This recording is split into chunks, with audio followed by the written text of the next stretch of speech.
1480 KRAE Cheyenne. Also being heard on translator K266CC Cheyenne at 101.1 FM.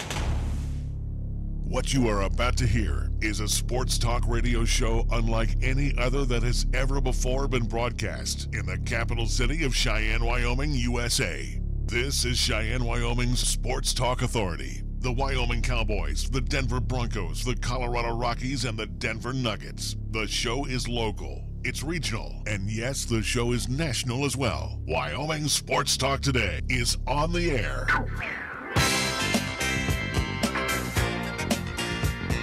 If they're talking sports on the radio in Cheyenne, this is the place it happens. This is Wyoming Sports Talk Today.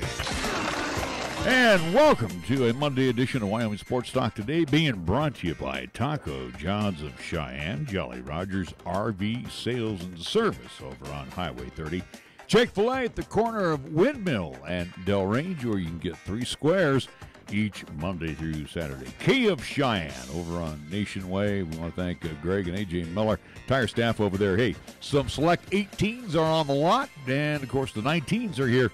So take a test drive today and grab the key of your dreams over at Key of Cheyenne.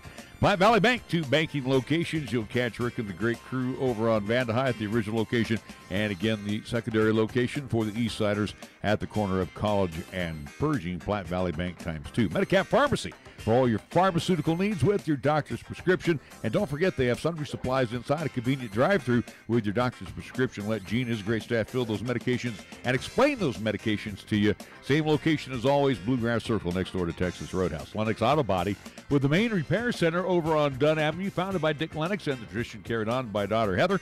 Heather also invites you to check out their Auto Glass and Detail Center over on Pershing Boulevard. First Year Bank open Monday through Friday with great APYs right now on CDs. So check out their special CD rates. And you can see Tim and the great staff over at First Year Bank, 1508 Stillwater Avenue, open Monday through Friday. Mondello's Pizzeria open 7 days a week. And if you are a fan of Paisan cuisine, like, well, of course, my name ends in a vowel, so obviously I am a big fan of Paisan cuisine. Then see Joe and the gang over at Mondello's Pizzeria, 1507 Stillwater Avenue, Suite D in the Greenway Commons. Mars Plumbing Heating, 1515 Logan Avenue. Yes, they take care of air conditioning units. They take care of heating units, which definitely need to be looked at this time of year. Mars Plumbing Heating, 1515 Logan Avenue. And we get things underway with our scoreboard. It is being brought to you by the fine folks at Pepsi of Cheyenne. Here's Nick. Quickly recapping the events over this past weekend with the Cheyenne Stampede as they played host to the Utah Outliers. No need to at least detail each and every game, but it was an 0-3 effort on behalf of the Cheyenne Stampede as the Utah Outliers outscored the Cheyenne Stampede 32-2 goals this past weekend. So that's what happened with the Cheyenne Stampede. NHL action for tonight. The Colorado Avalanche in Toronto taking on the Maple Leafs. New Jersey Devils will be in New Jersey at the Prudential Center, taking on the Chicago Blackhawks. Minnesota Wild in Philadelphia seeing the Flyers. The Capitals in Washington hosting the St. Louis Blues. The Montreal Canadiens in Boston taking on the Bruins at TD Garden. And Edmonton Oilers at Rogers Place playing host to the Buffalo Sabres. That's what's happening in NHL action for tonight. And on the NBA slate, it will be the Celtics and the Nets in the Barclays Center in Brooklyn, Grizz and the Rockets at the Toyota Center in Houston, at the AT&T Center in San Antonio. Spurs will play host to the Charlotte Hornets. The Utah Jazz at home tonight in the Vivint Smart Home Arena in Salt Lake City, hosting the Detroit Pistons. Trailblazers will take on the Sacramento Tomato Kings in the Golden One Center in Sacramento. And at Staples, it will be the Clippers tonight at home. They will entertain the New Orleans Pelicans. Our scoreboard brought to you by Pepsi of Cheyenne. Hi, I'm Alex White, tea master at Pure Leaf. When I make tea, everything I know goes into it. You can't be impatient. When I craft Pure Leaf iced tea, I don't take shortcuts, because I want you to have the same amazing taste of iced tea that I do. So I start with fresh picked tea leaves. Then, after they're delicately dried, I blend and brew them at a lower temperature to draw out their unique aromas. And then I taste and fine-tune the blend for a delicious smooth iced tea. I'd love to have you take a sip right now, but that's one thing we can't do over the radio. But you can experience the same delicious taste of Pure Leaf iced tea anywhere you are. I'm Alex White, Pure Leaf Tea Master. Pure Leaf, our thing is tea. You're listening to Cheyenne's new Sports Talk Authority. This is Wyoming Sports Talk Today on AM 1480 KRAE.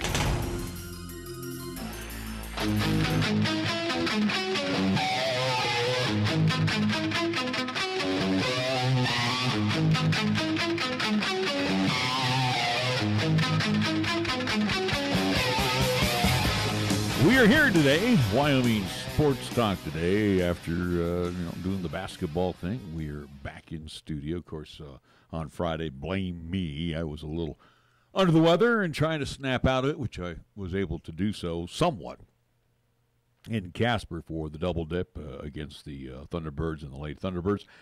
Where do you want to start, Nick? Well, I'm pretty easy on this one. I think we continue on right there with LCCC of what we saw. Again, plain and simple, to recap of what we saw this past Saturday with LCCC and Casper College, is Casper College in the Region 9 North, they're for real teams. They're teams that are going to be up top. They're at least towards March, if not playing host, at least at first-round games.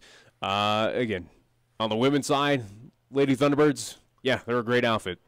13-4, they show, again, their offense is very potent. They are a very tall, a very big team set up, and again, it proved to be too much for the LCCC Lady Golden Eagles. And then on the guy side, what can you say? Number 10 ranked Casper College Thunderbirds, it's completely understandable why they are a top 25 team, if not a top 10 team. Again, as they move on to 17-1 overall, yeah. They are, in Region 9, they're probably the best basketball team, absolutely. Well, and the guard Bonton is probably one of the premier guards in the Region 9 North, as he put on a display. I wouldn't doubt we see his name eventually in the NBA. You know what? I would definitely think that he's going to be one of those players that will be into the NBA draft, not a free agent type player. I would think somebody's going to scoop him. I don't know who's looking at him right now, but he definitely will be playing at a four-year school next year, D1. He's definitely D1 material. But, you know, the encouraging part of Saturday's guys game, and you heard it, a friend of mine came by our table as we were, closing up shop, and then there was another gentleman that was sitting by me, and again, 110-96 was the final score, 110-94, something to that effect. Yeah. The one guy that was sitting by me said, boy, I sure hate to have, we sure hate to play at your place. And then the other guy came by who I know, and he said, you know what, you guys are very impressive. So a lot of respect for LCCC, for what they did on the floor. And again, think about it too. 8 guys suited up. Kyle Cabb still nursing the injury for LCCC. Early foul trouble for both Courtney Dean and Daquan Spragon. Yeah.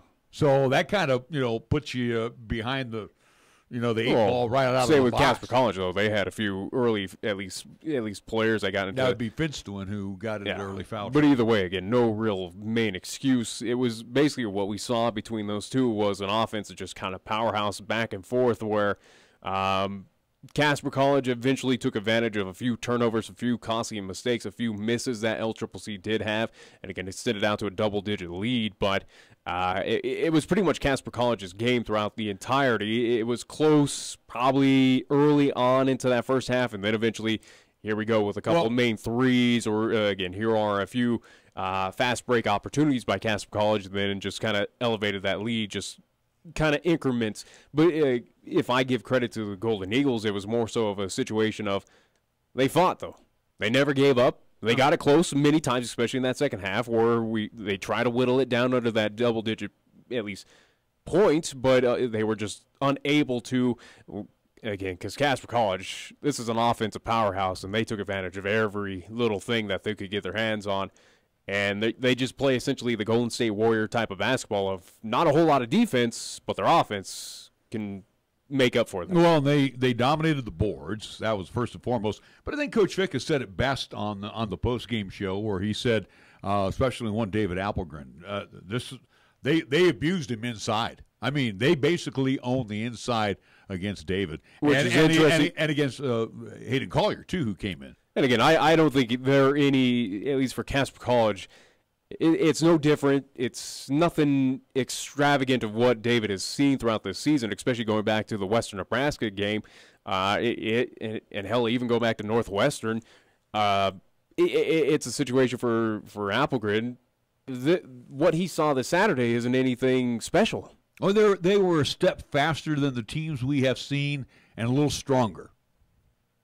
And I think with Peppel in the middle for Casper, he was a load. Like I said, if you go back to North Platte, you go to McCook, you go to any game that they've seen in the preseason, I think Coach Fickett would probably say the sentiments of they're not doing anything too special. But he also said it won't happen again to David the next time they play either. Well, I would hope not. He will be a much improved player by the next time that they meet at the rack.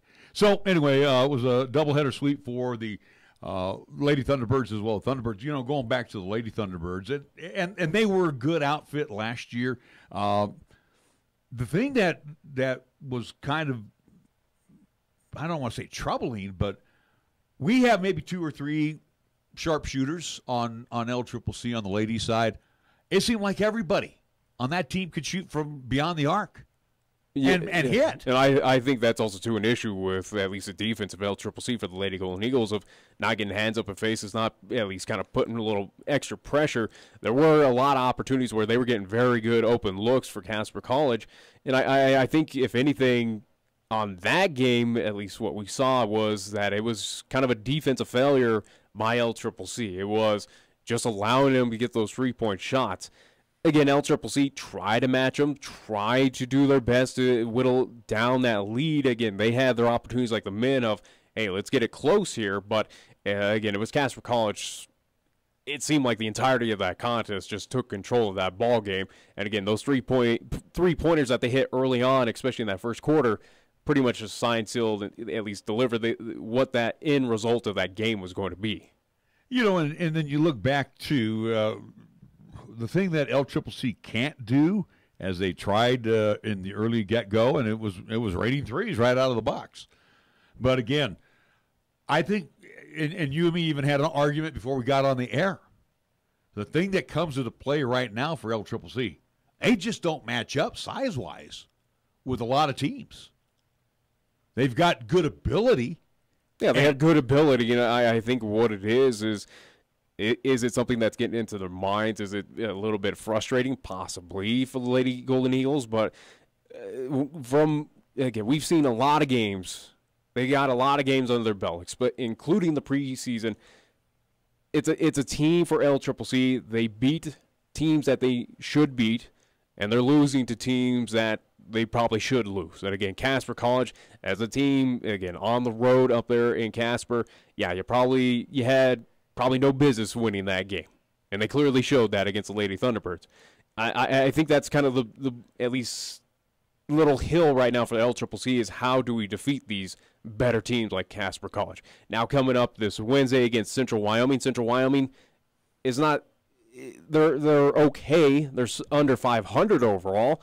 But it's a team that LCCC should beat, especially on the road. Again, a long road trip down from Riverton. I think Lady Golden Eagles should take care of business, like they've done against every other team that has come on down. Again, like a Northwest. They were 2-13. You didn't think they were going to get it done. Well, here again, LCCC beats these beatable teams that they should be defeating. I think right now the main concern is how do we defeat and kind of push ourselves up to being – near a Casper College, at least push us up to those upper echelon teams, a Sheridan, a Gillette College. How do we put them of, hey, we can compete with you guys as well, too? Well, and again, too, I give a lot of kudos out there to Jakia Wells, who battles the tall timber all the time inside. Courtney Walker. Courtney's about 5'9", so she kind of matches up okay inside, but, their center's not giving them any help right now. And that's really tough, when you got a 6'1" center that's being muscled out of the paint for boards and what have you. That's kind of disconcerting. Gabby O'Connor, Carly O'Brien, Haley Anderson. Haley Anderson has been really well. You got the first of the year. I mean, you got 3 players there that are really undersized compared to every other team that we're going to see, especially now in Region 9 North play. Kind of the same situation in the South, but. For LCCC and for Coach Brian Ortmeyer, it's more so relying on talent, just pure talent. Again, with Gabby O'Connor, with Carly O'Brien, and they're they might be little, they might be smaller compared to the 6'1", 6'2s, or again the height that other teams have, but they're not afraid to get in and drive on the inside and make them look a little foolish as well too. Some of those bigs. I think right now that LCCC, they don't necessarily, the height would help them. If we could find a player like that, if Brian Ortmeyer, again, for next season could recruit, again, going bigger. But I think right now this team is built to kind of counteract that height of saying, hey, we got talent. We got three-point shooting. It's right now just for the Lady Golden Eagles trying to get over the hump of at least this little mentality of get out of the funk of, well, I'm not shooting well. I'm not going to take the shot. You take it instead, or we're going to pass it around, and no one's really going to take a shot, and or at least have a one and done opportunity. I think right now that's kind of the knock against LCCC at this point in time of how do we get out of this at least mental funk essentially of, hey, I'm not hitting anything. I don't want the basketball. I got to try again. I shouldn't try because I'm missing at this point in time. Yeah, it's a. Again, that's why we're not paid the big bucks. This is what the coaches are paid, the big bucks, to hopefully figure these things out and hopefully work these difficulties out in practice. All right, let's go to the Mountain West Conference over the weekend. They are now officially in last place. They've been in last place for weeks. Well, now they are all by themselves in the cellar. Not really. I mean, San Jose is a half game ahead of them. They're 0-3. It doesn't really matter. Yeah, because they played one less game than the Wyoming Cowboys. So they're in last place all by themselves. They've been in last place. So let's be honest. Again, the Cowboys have not moved from the basement at this point in time. They are down there after, again, now losing at home to at least Utah State over the past weekend. Again, what more is there to say? This team is not winning at this point in time, not winning 10 games. They're lucky to win a handful here in the Mountain West Conference. This team is bad. See, and here's there's no way to sugarcoat it. No. It's plain and simple that this team, even again, looking at the schedule coming up, they will be on the road at New Mexico. Sorry, you're not beating the Lobos at the pit. Even when you have a talented Wyoming team, they even struggle down there. And then looking forward to at least January 23rd at home against San Jose State. Even I question that of, do you even beat the Spartans? Well, I don't think here's the deal, too. You look at the Cowboys, the scoring log from this past weekend. James led the way. He had half of their points. Again, what you're telling me right now of this team's in the bottom of the basement, Justin James leading the scoring, is nothing new. This is how the season's been going. But I understand this. It's a trend that's been months in hand. So we have James, who scored 27. Young, again, did not hit a bucket. Trace Young, everybody, when he got that game winner against Dixie State, everybody's like, hey, rah. Yeah, well, he didn't even score. Hunter Thompson was held to 5 points, and they had only 4 points off the bench. He only had 3 bodies that came off the bench. Again, Utah State's a mid-tier kind of, at least Mountain West team. I realize that. We already realized that the Cowboys are not good. Yeah. We've already accepted that fact. We accept the fact that this injured. This season's a wash. Let's be honest. Right now, they're dead. Yeah, 2018, 2019, the Cowboys are not turning this thing around. They're not going to get above 500. They will have 20 losses. They are going to be a team that is going to be in that first round of the Mountain West tournament and probably won't even advance far after that. Even when we do see them take on, the 8-9 matchup, 10-12, however that early seeding is. I can't remember. It's like 8, but again, they're laughable games, and it's going to be a laughable game for the Wyoming Cowboys. They're not moving past that first round. This season is a wash. You might as well look forward to 2019-2020 Cowboy basketball at this point in time because this team is not doing anything special. Even if you are to get back at Maldonado, he'll make this team a little bit more competitive. But again, when that is... Again, he's anticipated, I do believe, early February, maybe late January to come back. You're still going to see the likes of, let's see, on the road at Boise, at home against Fresno. You should probably defeat at Air Force, I don't know. A home for CSU. CSU's proven to be okay. Flip of the coin on that one. If the playoffs were held... Again, I think Maldonado, like I said, will keep them competitive, but not competitive enough where they're going to be any better, or at least going to win some of these games. But I'm just saying, if the playoffs were held today, the pigtail, as they call it, they would take on San Diego State. They'd lose. I mean, it's a pretty simple drill. I don't even need to go any further on. The rest of the scoreboard from this past Saturday. Speaking of the Rams, they beat New Mexico at Moby, 91-76. It was the Air Force. How about this one? At Clune Arena, downing San Diego State. So again, don't just put that down in the win column that we're going to beat the Air Force. Well, I told you that the Air Force, as much as they're nothing too special, that is a team that absolutely could sweep the possibility of maybe a sweep or a win. San Jose State, Boise at San Jose just clobbered the Spartans 87-64, and Nevada 10 better than Fresno State. That's a big win there for the Wolfpack at Fresno as they win. And the Wolfpack at this point can just cruise. The Cruise, if they lose one more time, they'll probably – I anticipate that they will lose one more game here in the Mountain West Conference. It's bound to happen. We already saw it earlier down, at least in New Mexico, whether that is against a UNLV team, San Diego State, something like that. Maybe a CSU gets them. But for the Wolfpack, they're going to lose one more. Let's be honest. But they are still the top dog in the Mountain West. They are going to be your regular season champs and probably, would not doubt, going to be your Mountain West tournament champs as well. And I actually thought they would probably run the table. Cowgirls, oh, by the way, they got beat. Yeah, that was surprising. By the Lady Aggies in Logan, they got beat 50-42. So with the loss, Cowgirls dropped to 2-2 in Mo West play. They're 9-4 overall, and Utah State improves to 3-1. Other scores, Fresno State downs the Lady Wolfpack in Reno, 79-63. It was New Mexico in the pit with a 70-58 win over the Lady Rams. Lady Aztecs in San Diego at the Vijas Arena with a 70-61 win against Air Force. And Boise State, no problems with San Jose State, 99-68. So. And again, in the women's, where in the men right now, it's very interesting. Obviously, Nevada is not at top because, again, they have the one loss as it bases at least records off of the Mountain West Conference play. But you have not a whole lot of teams. It's kind of on both the women and men's side where you look at, for the men, UNLV could be an interesting team to keep an eye on. Obviously, Nevada is your guarantee on the guys. San Diego State, not sure what to make of them yet. New Mexico, still not sure what to make of them as well, too. Again, where, hey, we beat Nevada, you lose on the road to CSU.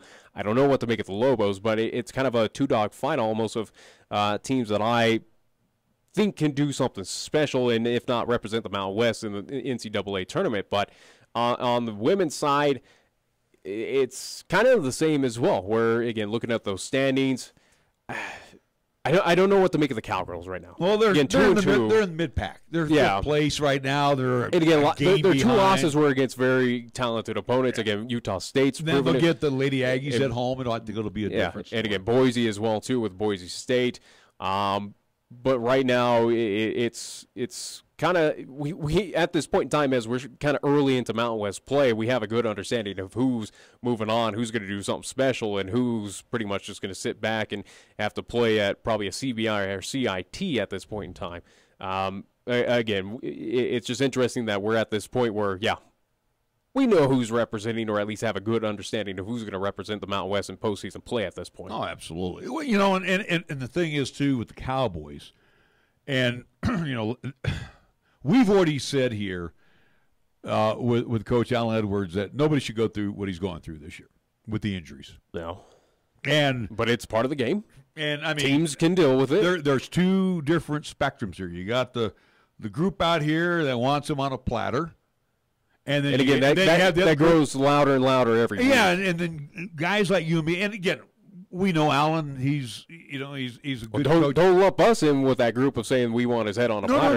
No. I said we know, and you've actually kind of given him a pass because I think of all the deserves injuries. a pass on this one. I still question some of the moves he's made, and I will question those moves. And I have talked to other coaches about this. You know, going, hey, look, you know, I don't know why he does not want to go with that 3-for-2. And again, we saw that Bonton kid. You don't tell me he can't play on the Cowboys. Well, he could be a difference maker for the Cowboys. Absolutely. Even the Adamu kid, the other guard for them, and that's just Casper College as is. Where again, if you're looking for kind of those clutch shooters or at least those offensive pieces, there he is. At least there they are up there in Casper, Wyoming, right now. Again, playing for a nationally ranked team. This is Division I NJCAA at least player right now.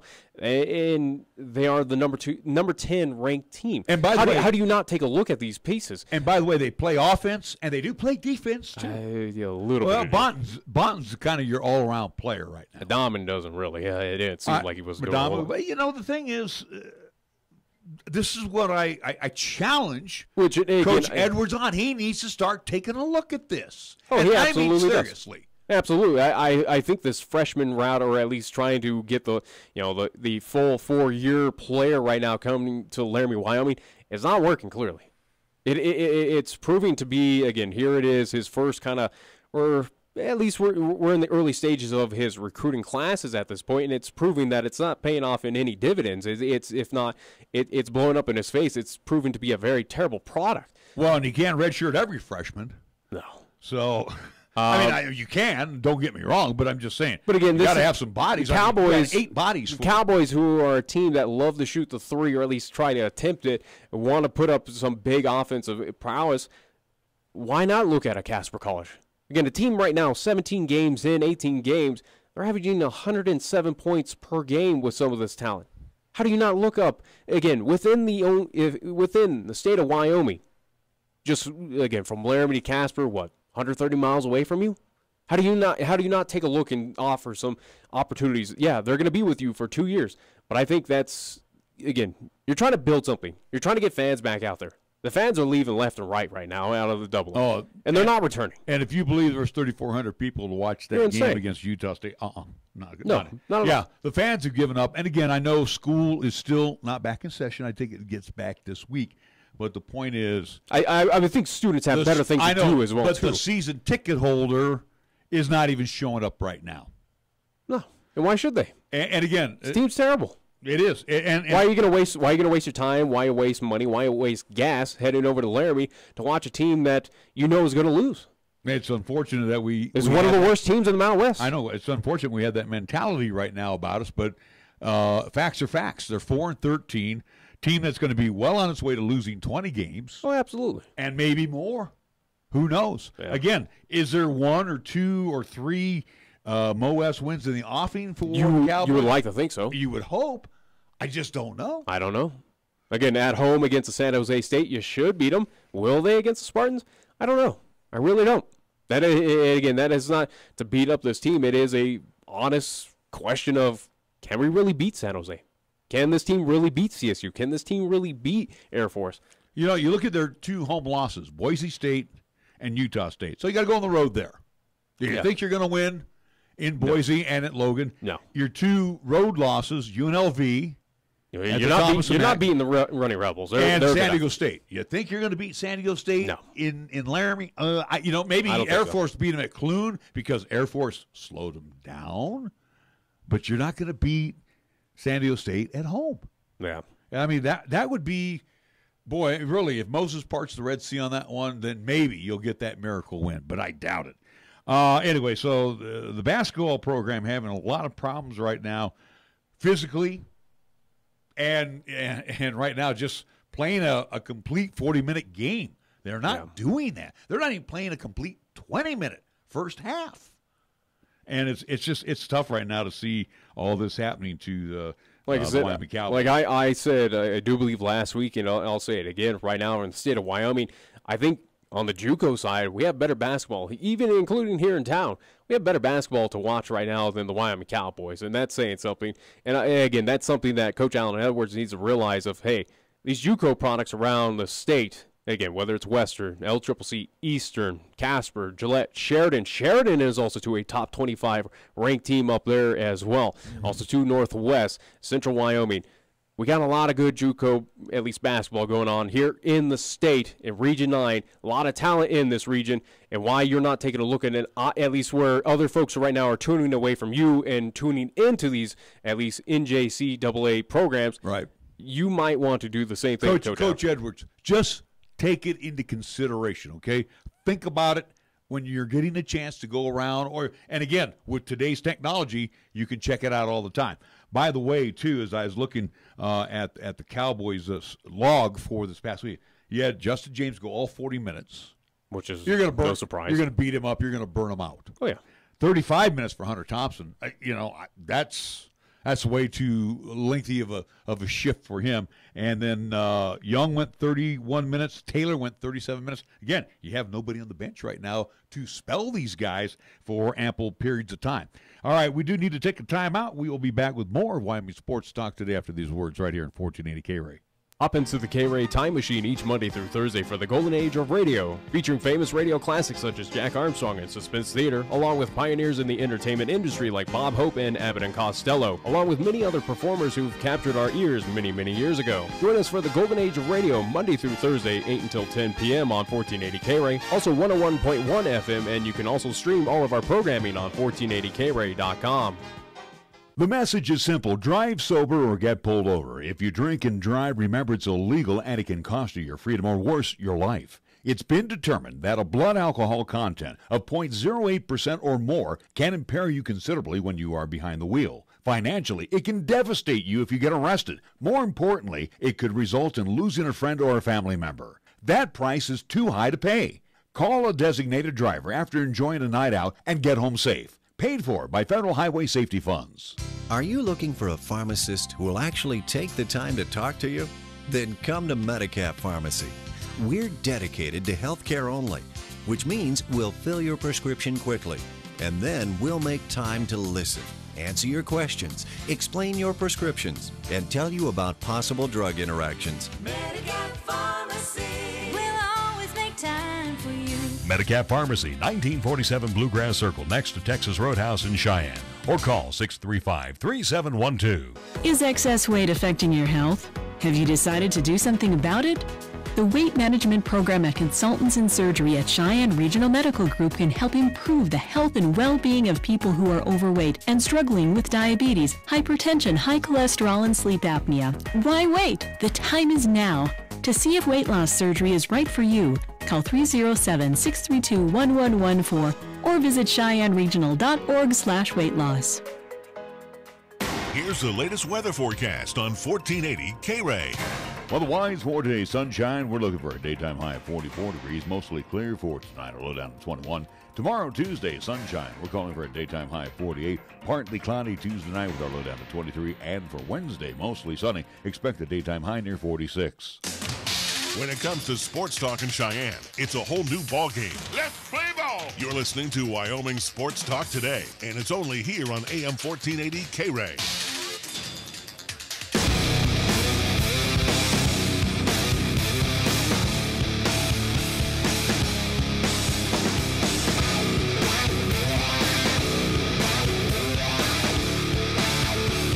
We're back on Wyoming Sports Talk today. Hey, I do want to jump around here real quick. I want to talk a little baseball.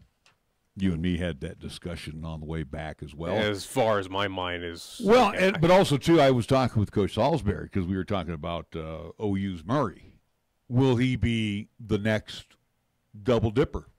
Football. It don't look like it, as he's declared for the NFL draft now, as of today. Didn't the A's draft him? A's drafted him in the first round. They have 72 hours because, again, Kyler Murray has declared, at least officially today, as he announced it on his Twitter account, but, again, he will at least declare for the NFL draft. The A's do have 72 hours to respond or at least try to sway his mind. Again, it's an issue right now, I do believe, for Murray that he wants a lot of money out of the Oakland A's. Again, we talk about double-digit, at least $1 million figures in a long-term contract with the Oakland A's to remain and play baseball for them. But right now, he did come out and say that I will declare for the draft, and again, the A's have 72 hours to kind of sway his mind or at least convince him to not and at least get him essentially signed as an Oakland A. Well, let's think about this, too. And this is where Coach Salisbury and myself were talking about this on the bus ride up. As a football player in the National Football League, you sign for the bonus money, and then you will make X amount of millions of dollars for a 5-year contract or 4-year deal. 4-year deal, and I think you have a 5th-year option. But the thing is, you get all that upfront money for being the bonus baby in football. And then again, it's not so much you get paid the minimum to be in the National Football League. In Major League Baseball, you get bonus money, which is substantially less. And then you also sign for less money. Again, well, that's the nature of the beast. I think it's minimum. I think you make the minimum. Well, again, that's where you don't have salary caps, and again, teams can determine of whatever the hell they want to do, at least kind of a player salary. I think right now for Kyler Murray, he's trying to milk the A's for a lot of money. The A's obviously are a team that they sometimes will put up that money, but also too, it's a team that's trying to be cheaply built. And again, obviously it does work for them as again making it to the playoffs last year, but. Right now, not saying that Kyler's holding him at least hostage, but it seems like a little bit of, hey, and I can make this money in the NFL if I go here, but with you guys, you want me to play for less. Well, I instead want the NFL salary if you want me to play. Well, and he's being treated like any first-round draft pick. Ask one Brandon Nimmo. He's being treated the same way. You're going to make this amount of money. We're going to he's being treated that way, but he wants expectations of, hey, I'm your first-round pick for a reason. I'm going to be your superstar. I want money now. But he still has to play within the system. He still has to start at rookie ball, then go to A, double A, triple A, boom, to the big club. Well, and again, I'll counter your argument with that of going, well, with the NFL, you don't have to go through any of that rank. You can just go out there and be a superstar. Yeah, you could pull a Josh Allen and, hey, start for whatever team that might. Again, for Kyler Murray, of what teams that are probably on his radar, could he possibly, and again, people have been tossing out the Broncos, could be looking at him. Could he start for the Broncos? Absolutely. Yeah, or he's going to hold a clipboard for however long during the early part of the season. Again, he's still technically with the big club, where, again, you don't have to at least work compared to MLB. And whoever drafts him in the National Football League obviously is a team that is low in the standings and probably hurting at the quarterback position, where he'll have a very good shot at vying for that number one position. In Major League Baseball, let's just say, I can't remember what position he plays, shortstop, for example. I'll just throw that out there. There's like 5 shortstops ahead of him. He's going to have to jump over all these guys, hit X amount, and then the A's will have to, it'll be under the determination of Billy Beane / Bob Melvin. Yeah, let's bring him up. And again, when will that happen? We don't know. Look how long it took Nimmo to make it to the bigs. And Nimmo's a pretty stud athlete as far as baseball is concerned. But anyway, I would like to see Murray be that next two-sport athlete. He's not going to be. I guarantee it. I don't think it's going to happen. I think what's going to happen is the A's probably pass on a deal, don't want to pay him that much money, realize it's not going to be worth it, move on with their lives, and go to the NFL draft. Have fun. Bye-bye. A kid like Murray, though, if you think about it, a kid, and I call him that, if he does go both routes, being I'm playing baseball for the A's, but I'm also going to the NFL draft, this guy could probably pocket and guarantee money. About $40 million. I guess. That's amazing. Anyways, how about discuss of also, too, we got at least here we are about 20 minutes away from the top of the hour, but we do have a guest on. Speaking of the Denver Broncos. Speaking of the Broncos, we will have he hosts a podcast, if I'm not mistaken, right? Host of Locked On Broncos podcast, Cody Roark. So we'll get some we'll talk insides from him. Get more information on, again, hiring Vic Fangio, also, too, of him developing his staff, as well as they were also to announce about a few, at least minutes ago, Mike Munchak, who was also, too, I think he was the second option for Denver Broncos of being the head coach. He will join at least Fangio's staff in Denver as the offensive line coach, so he'll be leaving the Pittsburgh Steelers to join over there. So I guess the Broncos got both of their guys, essentially, but as they're developing the staff, again, we'll talk with Cody also to get his inside information on what the Broncos need to do in the offseason. All right, let's keep it in Colorado. And we didn't get a chance to pick his brain because we went Broncos and Avalanche for the most part last week with Pat Graham. So, DJ LeMahieu. As I say, we didn't talk a whole lot of Avalanche. We saved that for the last. But, yeah, again, DJ we didn't LeMahieu, no longer a Colorado Rocky. All right. A Yankee. Yeah. 2 years, $24 million. Go where you know that. You mean the Rockies couldn't pony up $12 million for this cat? That or either they did, and DJ just said, hey, I got better opportunities here in New York to play with the Yankees of at least playing. I'm sorry, $30 million. Rockies ponied up 24. Excuse me. Either way, though, again, I think it's more so of what for DJ LeMahieu is, hey, let's go to a team or at least a franchise that knows how to win, has won multiple World Series championships. That's probably a good shot this season to maybe contend again. Again, depends on what happens with Boston Red Sox, but for right now, for DJ LeMahieu, it was something that I mentioned in the at least heading into this offseason. Something that also too kind of sits with Nolan Arenado is it worth it to kind of spin your career in Colorado, where as is right now, you had a shot to win the NOS, and you gave that up last year on game 163. Well, anyway, I had that senior moment. It was 2 years, $24 million for DJ. I was looking at Nolan's arbitration numbers, and we'll get to that here in a minute. So, anyway, he becomes a New York Yankee. He'll join former Rocky, Troy Tulowitzki. Who will he be a starter? I don't know. But we'll see. But either way, though, he's joining a team, a franchise right now that is going to be playoff bound. There's no doubt about that, at least in the American League. I think it's a guarantee, especially what the offseason moves that they've been doing and the pieces that they have been retaining. Absolutely. Are they a World Series contender?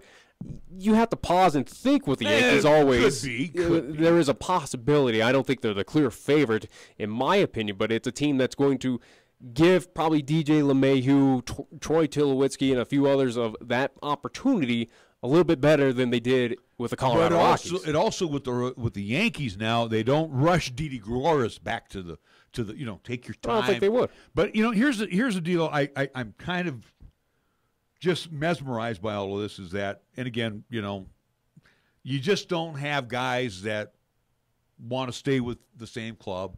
It's all about the Benjamins, and that's okay. I don't think it's about the Benjamins. I think it is also, too, for some players, it's about getting that championship ring. But I think, in honesty, with Bryce Harper, as much money as he's made, how many endorsements he's gotten, I think for Bryce, if he does go back to the Nationals, if he goes to any other club, again, we'll still see, obviously, the offseason, we still have plenty of time, granted, 30 days until pitchers and catchers report, but I think in Bryce Harper and a few other of these players, at least minds, is the millions are nice, but I want to win. I want to see what it's like to have a World Series championship ring. I want to see what it's like to be in that position.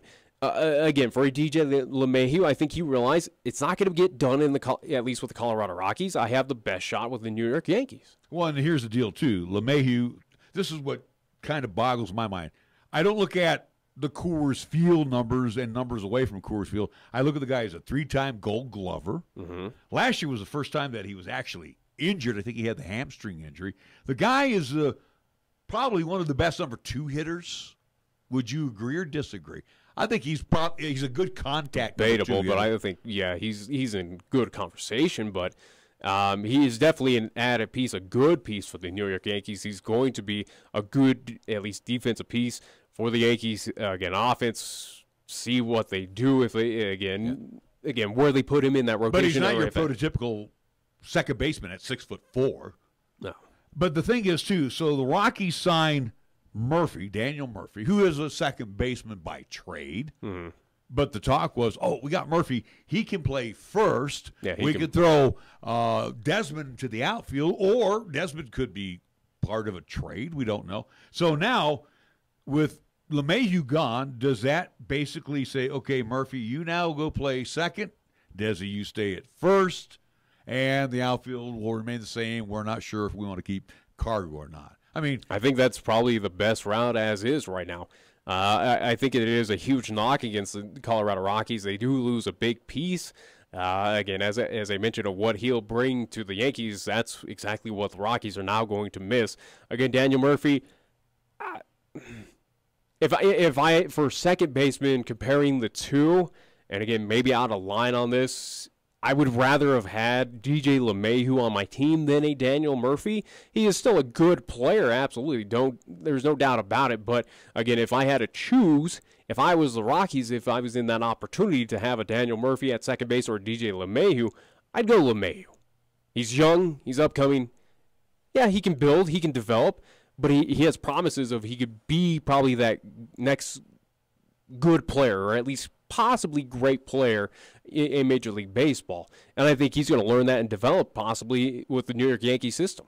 Well, and with LeMahieu now signing with the Yankees and Tulowitzki in play, obviously Manny Machado will not become a New York Yankee. Matter of fact, I'm seeing here, and we got to take a break, and we'll come back and talk a little more baseball, but it looks like an 8-year offer via the White Sox on the table. Yeah, they put up a good offer. I think around $300 million for 8 years. They got a lot of money. Sure, they do, but again, for Manny Machado, is it the money that he's after, or is it the championships? This will be the telltale. He's not going to Chicago. He's not going to go play for the White Sox. The White Sox are terrible. They're not right now. They are the worst team probably in the AL.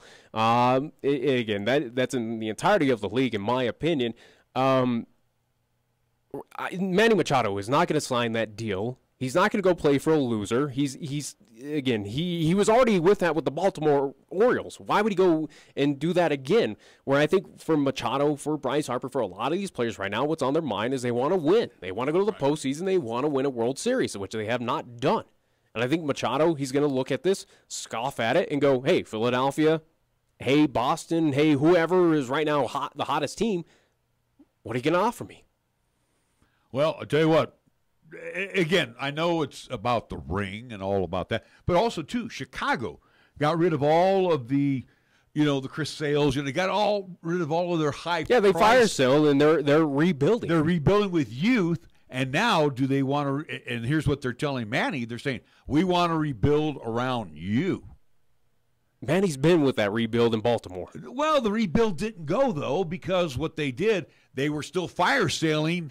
I'm just saying, he was a part of that rebuild in the Buck Showalter kind of early parts where, yeah, they made it to the postseason and then eventually just kind of petered off. Yeah. I think the same thing with the White Sox of where, for Manny Machado, why would you want to be a part of that again? Where,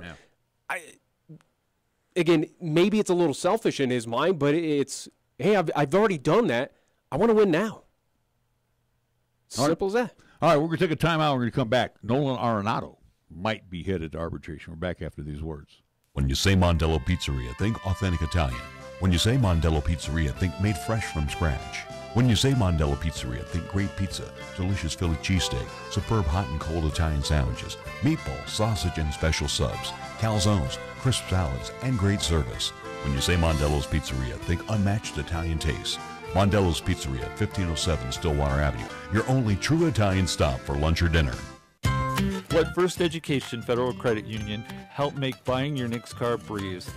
At First Education, you get competitive rates and deal with friendly local folks. Be in control by getting pre-approved and know what you have to spend before going to the dealer.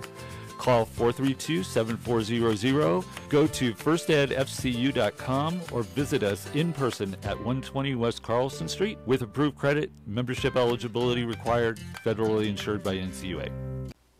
Capital Lumber is number one in Cheyenne. Are you listening?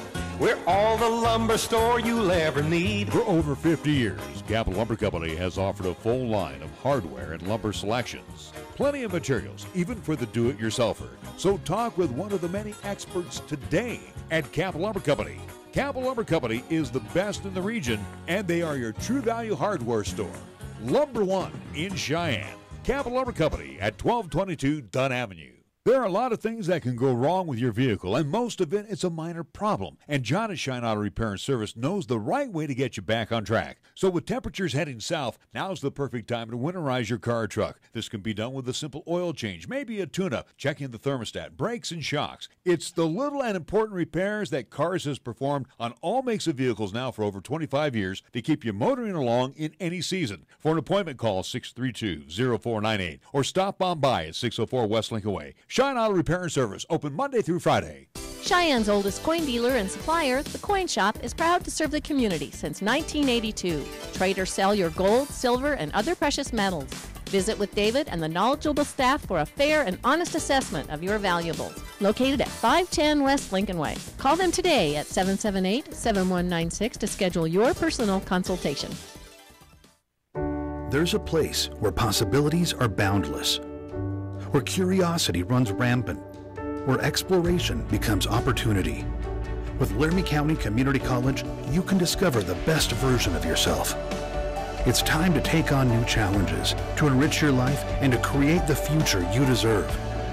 Your story unfolds. Laramie County Community College. Apply today. Visit lccc.wy.edu/yourstory. Burry Jewelers wants your broken chains, your worn-out rings, old wedding sets, Grandma Sterling tea set, anything in karat gold, platinum, or silver. Liquidate your unwanted cast-offs for cash while you wait. No delays and no mailings to unknown vendors. Burry's buys coins, Rolex watches, and is especially interested in large diamonds of all qualities. Burry's pays cash immediately. Burry Jewelers, Wyoming's oldest jeweler since 1922. 2206 Del Range, open Monday through Saturday. Here's the latest weather forecast on 1480 KRAE. Otherwise, for today, sunshine. We're looking for a daytime high of 44 degrees, mostly clear for tonight, or low down to 21. Tomorrow, Tuesday, sunshine. We're calling for a daytime high of 48. Partly cloudy Tuesday night with our low down to 23. And for Wednesday, mostly sunny. Expect a daytime high near 46. Tired of lazy and predictable sports talk radio? We know you are. This is Cheyenne's new sports radio home. It's Wyoming Sports Talk Today, and it's right here on AM 1480 KRAE.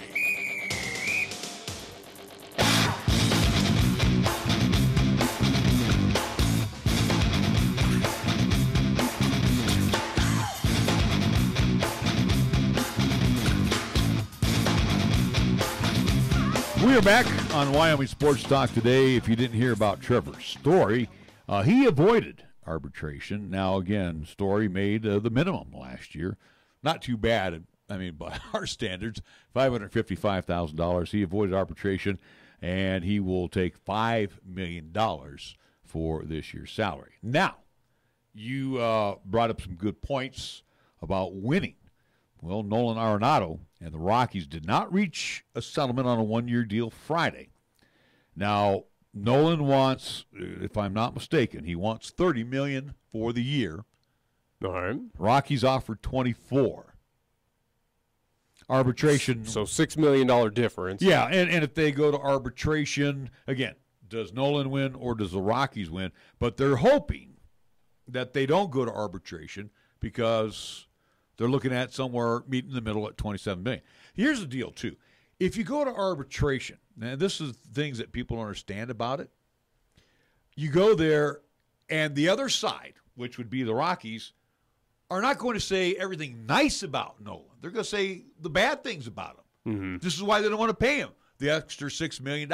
Yeah. We feel we shouldn't pay him $30 million because this, that, and the other thing. So you come out of arbitration sometimes with hurt feelings. Oh, well, at this point in time, because the Rockies are going to be that kind of at least stiff on $6 million, or not, at least figure out something that they can't meet in the middle. I think the Rockies kind of deserve it if they're going to be that cheap for, again, the guy who's essentially your face of your franchise. I got it, but this is the way it's been for years. Arbitration. Again, I'm here. Seems like majority of teams, especially for those superstars, for those kind of face of the franchises, players, again, we look to the Giants, we look to a few other teams, they avoid it. They can figure out hey, let's work with you. Hey, Mad Bum, let's work with you. Let's get you. Again, you want this. We were going to offer you this. All right, let's go in the middle or give you a little closer to what you want.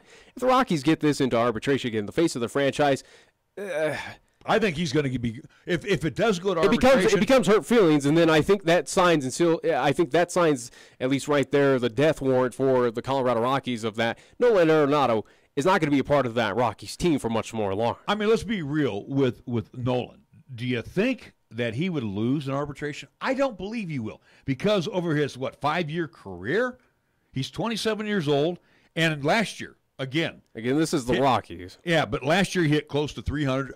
He's hit 300 before. He's hit 297. Led the National League with 38 home runs. Was second with 110 RBIs. Again, he's the face of your franchise at this point. And right now, you look. He's an all-star. He's one of the top upcoming players. And you look at the numbers that are being thrown around by position players. What did Donaldson? Donaldson just won arbitration. Or $23 million? Sure. Josh Donaldson. I mean, and again, don't you think that Nolan puts up bigger numbers than Josh Donaldson does? I would think so, yeah. So, and like you said, he's the face of the franchise. No, there's no doubt about it. He is the anchor point. Without him, the Rockies are nothing. I mean, and again, that's being blunt as possible. I think, honestly, again, if you lose one Nolan Arenado, that takes your team from being postseason bound to a team's probably floating about 500. Nothing too special. So you and me now, let's go on the other side of the fence. We're speaking on behalf of the Monforts, and then we're Jeff Bridich, the general manager in arbitration. What are we saying bad about Nolan Arenado? Is there anything really bad you can say? But there's got to be something, because I don't know. They're holding out on $6 million. I don't think it's anything because Nolan Arenado, they see bad stints with him. I think it's just because the Rockies are cheap. Let's be honest. Again, a team that just took him last year to open up a checkbook to at least address needs for the at least bullpen, which turned out to be disastrous. A team that has been afraid to kind of spend money like an Oakland A's. They finally did it last year. I think that's just the key thing for the Colorado Rockies is it's a cheap franchise. It's always been. See, and I would see I know Nolan wouldn't do that because he's a little more classier than us. In a roundabout way, he'd say this franchise is cheap. And I think that's absolutely. I deserve the money. I deserve what the top ball players. Well, again, like I said, if you can think of something bad to say about Nolan Arenado, go right ahead. I can't. I think he deserves Giancarlo Stanton numbers, and he puts better numbers up than Giancarlo. He's putting great numbers in at least on a team that doesn't really help him out. I think for Nolan Arenado, it's a situation of that. In my opinion, he could carry that team. It seems like he put does. That team on his back often. Yeah. So, and now with the loss of DJ LeMahieu, absolutely, I think it puts more pressure on his shoulders. Yeah, and also too, it's going to put more pressure on the Monforts and Bridich to put that checkbook a little more. So take some of that. Yeah, so you don't lose another piece. Their checkbook goes when they open. Because let's be honest, if you already lost DJ, the big piece, you lose Nolan Arenado. Who else you got remaining on that team? Trevor Story, the guy who was at one point the strikeout king, who's finally starting to figure out things. Again, Daniel Murphy, he's talented, but he's not that. And I'm sure Blackman's not happy that because they are good friends. And I'm sure he's not. I mean, I'm sure he wishes DJ all the best, but that was his buddy. And, not so much that he's not going to get along with Daniel It's part Murphy. of the game. I don't think he's going to be too upset. I know he's not butthurt by it, but I'm just saying, these guys played – they all came up together. Let's look at it. They all came up together. I get that, but, again, it's part of the game. You understand that. Yeah, well, and obviously the Rockies – see, here's what happens. The Rockies right now look like a team that is very slowly unwinding. They're slowly trying to, again, of where they had – potential of this team being, pretty much a dominant force in the NL West right now is slowly showing us that they're starting to collapse. Well, they're going back to years ago. They're using that thinking of years ago. Gosh, we got burned by this guy. This pitcher burned us. No, I think what they're doing is they're looking at the Oakland A's of, hey, this team's buying up cheap players and they're making it to the postseason. Maybe we can do that too. Hey, Nolan Arenado with your $30 million, bye-bye. Yeah, but kind of play that Billy Bean ball of, well, you're an all-star, you want big money. The Rockies outdraw the A's by 2-1. I get that. So they should have the extra cabbage to fork it out. But again, it's a franchise that's cheap. Oh, I agree. I'm not. You're not getting any arguments out of it. They recently were not cheap. Again, going back to last year, where they said, "Hey, let's spend the most money on the most expensive bullpen in baseball," and it blew up in their faces. And I think that kind of soured it on them as well. Of going, we paid all this money for you guys, and you didn't do anything. You hurt our team, if anything. We didn't go anywhere. Again, the Rockies compared to last year to this year, or at least this season, they made one step. Yeah, a minimal step. You finally got over that wild card, and then you got punished. You got blasted. You got punished by Milwaukee. Yeah, so I hope these two sides avoid arbitration. Does Nolan want to be in Colorado? Yes. I don't think so. I really don't. I really don't. If you're going to pay him, he'll stay. Again, if you pay him the cabbage, he's going to stay. He wants $30 million. That's his price to play in Colorado. All right. If the Rockies come back with 27, I think they may have a deal. Again, he wants to be up there with the elite, and I think he deserves the elite money. All right, we do need to take a timeout. Head into hour number 2. We'll be talking with Cody Roark, who's the host of the Locked on Broncos podcast. We'll get some info from him, talk about the new head coach and what's ahead for the Broncos. Even we'll try to sneak into Cody's brain there and find out maybe what are they looking at in April. We'll be back after these words on 1480 KRAE. This is 1480 KRAE Cheyenne. What you are about to hear is a sports talk radio show unlike any other that has ever before been broadcast in the capital city of Cheyenne, Wyoming, USA. This is Cheyenne, Wyoming's Sports Talk Authority. The Wyoming Cowboys, the Denver Broncos, the Colorado Rockies, and the Denver Nuggets. The show is local. It's regional, and yes, the show is national as well. Wyoming Sports Talk Today is on the air.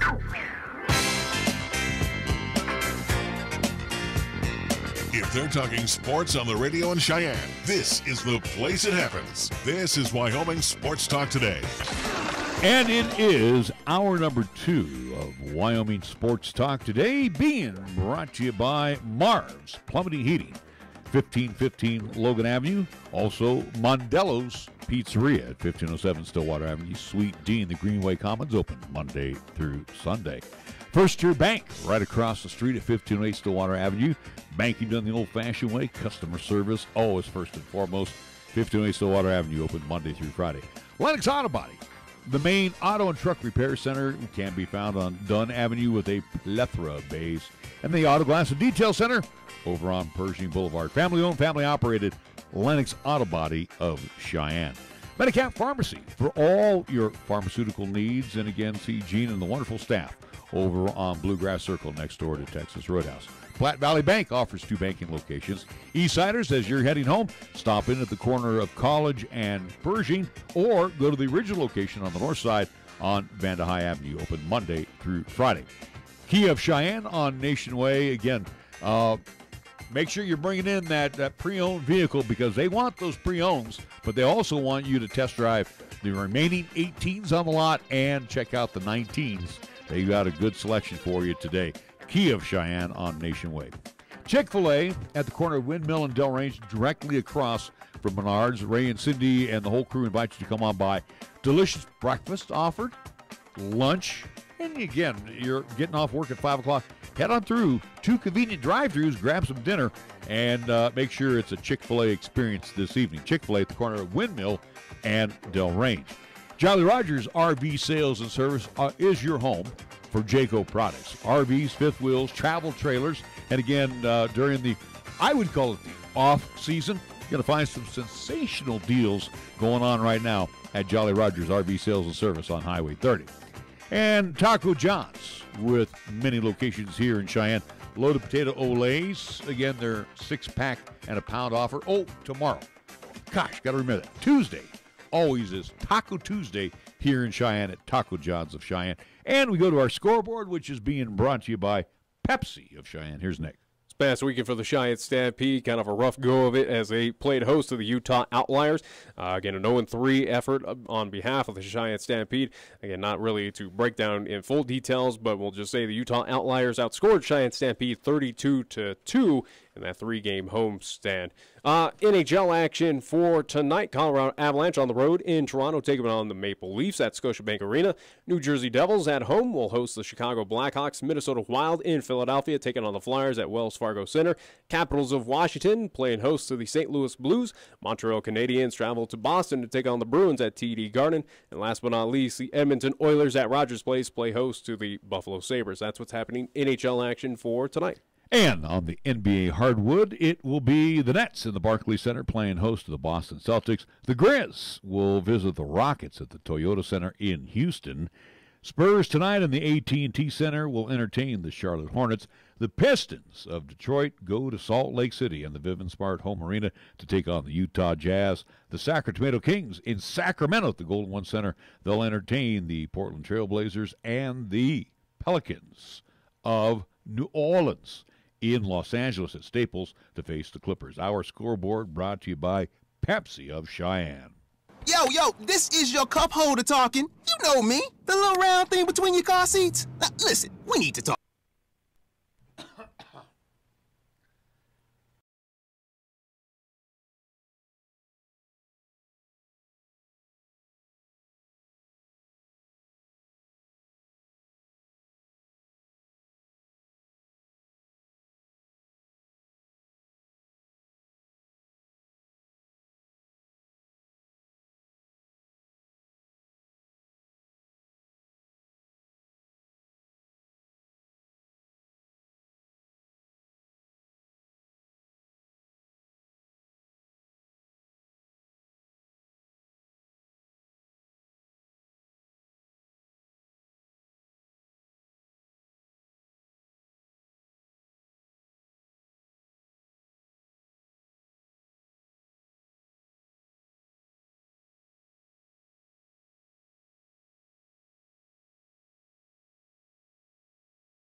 Medicap Pharmacy, 1947 Bluegrass Circle, next to Texas Roadhouse in Cheyenne. Or call 635-3712.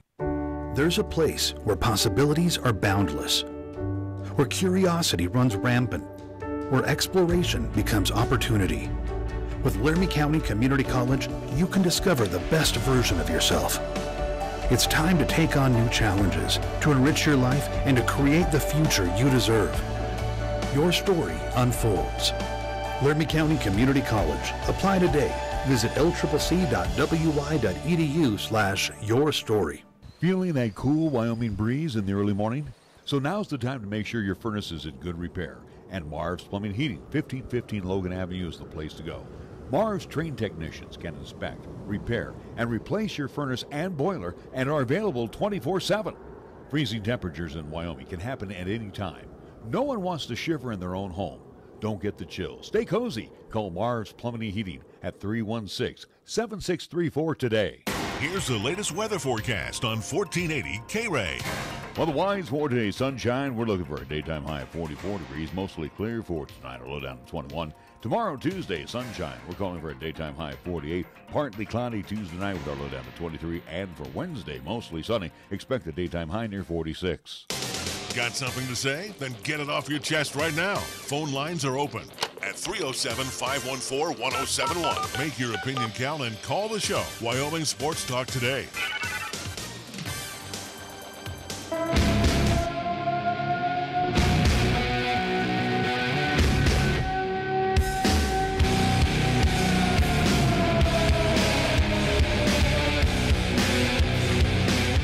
Larry Proetti along with Nick Proetti as we bring on our guest, Cody Roark, host of the Locked on Broncos podcast. Cody, nice to have you back on Wyoming Sports Talk today.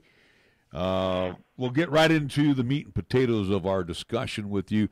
Before we talk, in my case, before I talk about the new brass, I want to take a look, even though it was a 6-10 season for the Broncos, but I have to throw some kudos out to the hierarchy of the Broncos.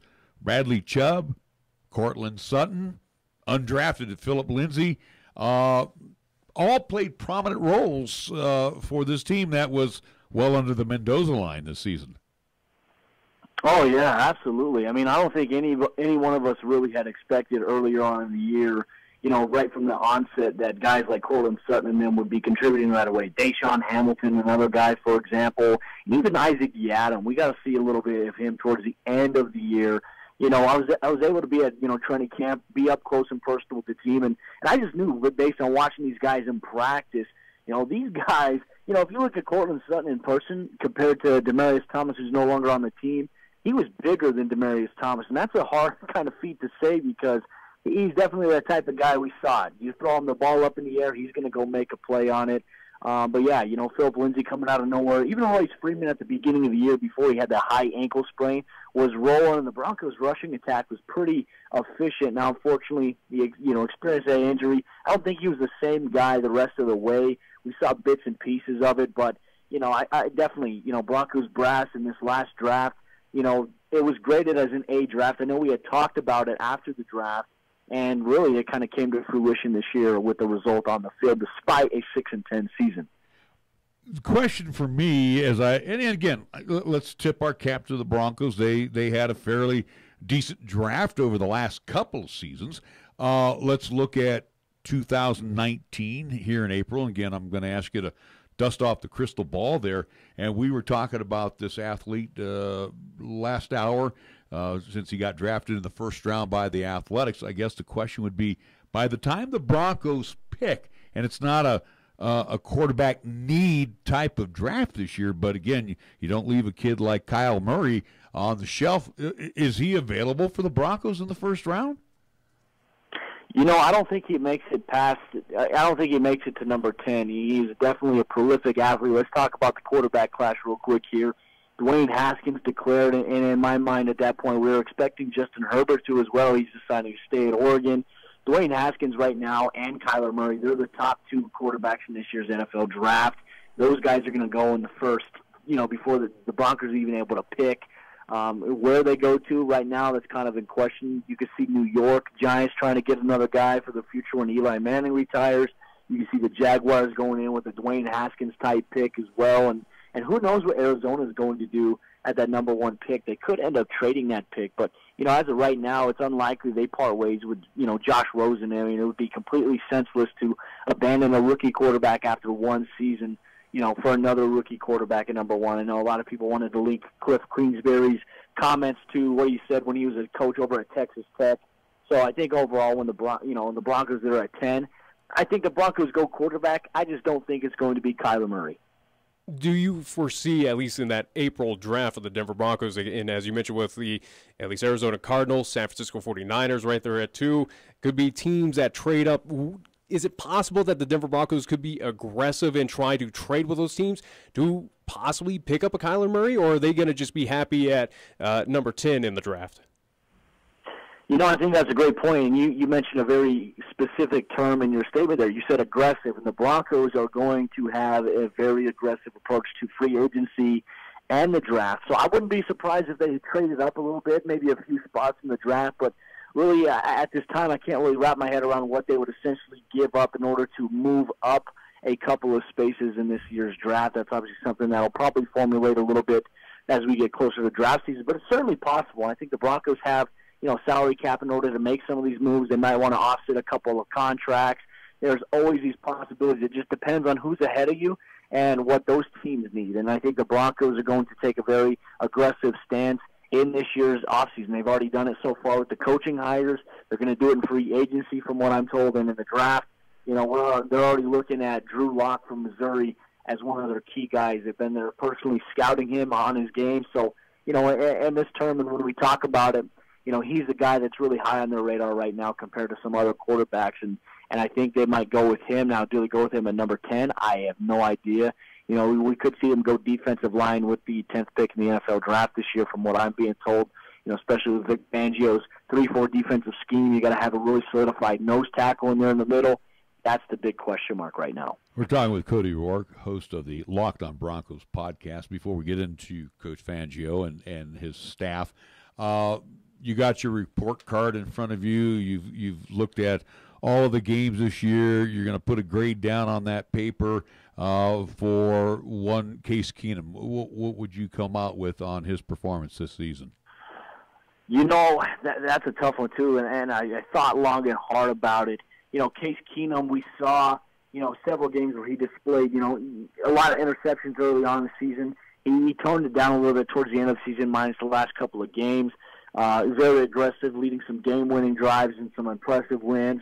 There were some games where he didn't throw for over 200 yards, but the Broncos still won the game. So, when I look at Case Keenum's performance, I factor in just the offensive inconsistencies. You're losing a major playmaker in Emmanuel Sanders to injury. You trade away Demaryius Thomas. You have to rely essentially on a lot of young guys.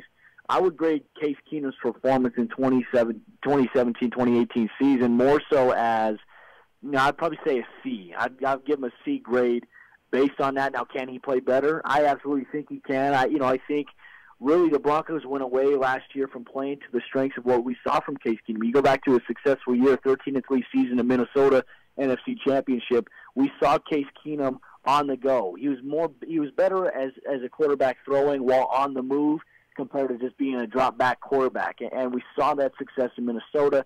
The Broncos tried to do some of it there. When he was able to, sprint out and throw on the run, he did have success more so than he did on a 5-step drop. The Broncos' offensive line was better overall this season compared to years past. They still suffered a lot of, inconsistencies at certain positions, some major injuries. That obviously Matt Paradis, so teams would just dial up the pressure on the interior and the edge, and that's hard as a quarterback when you got to drop straight back. You got to be able to move out of the pocket and make throws, and he just wasn't able to do that. And he also struggled with, I'd say inconsistencies in determining going through his reads, his progressions. But I think Case Keenum does have the opportunity to improve his play, and we could see that in 2019. But the Broncos, regardless of how Case Keenum does in 2019, they have to bring in a quarterback this offseason, whether it be free agency, whether it be trade, whether it be draft, and they have to focus on developing that quarterback for the future. It's got to be a young guy. You can't keep reinventing the wheel every couple of years, and I think the Broncos finally understand that. So they hire Vic Fangio, and matter of fact, they got their top two guys that were left for the head coaching position. One will be coming in as the O-line coach, Mike Munchak. Let me ask this question. Is this a coaching hire that was rushed by the Broncos? Because there are some other big names out there and more on the offensive side that could have came in and ran the Broncos. You're getting Vic Fangio, who has never been a head coach but has been around the NFL, even the old United States Football League. He's been around for a long time, so obviously he's paid his dues and he's seen a lot through the National Football League wars. But is this one that was rushed by the Broncos? No, not at all. It was a clear-cut decision, and the moment they fired Vance Joseph in the press conference afterwards, John Elway and Joe Ellis met with the media, and they said, our next head coaching candidate, we want to hire him. We want somebody who's really, really good at one thing. And when we take a look at the Denver Broncos right now, they struggled defensively.